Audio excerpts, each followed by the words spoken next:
السلام علیکم۔ انسان کی زندگی کا سب سے نازک مرحلہ اس کی جوانی ہوتی ہے، اور جو شخص اپنی جوانی اللہ کی رضا حاصل کرنے میں گزار دے گا تو وہ کامیاب ہو جاتا ہے، کیونکہ اس عمر میں انسان کے پاس طاقت بھی زیادہ ہوتی ہے اور وہ اپنی صلاحیت کو بہتر طریقے سے استعمال کر سکتا ہے۔ مثلاً ایک شخص کی آواز بہت خوبصورت ہے، وہ چاہے تو رب کا کلام پڑھ کر رب کا قرب بھی حاصل کر سکتا ہے، اور چاہے تو کوئی سنگر بن کر اللہ سے دور بھی جا سکتا ہے۔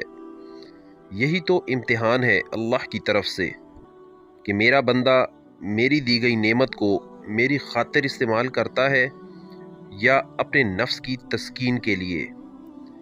سنو مومنو، جوانی میں یہ سوچ کر گناہ مت کرتے رہو کہ بڑھاپے میں معافی مانگ لیں گے۔ کیا پتہ زندگی اگلے لمحے کی مہلت دے نہ دے۔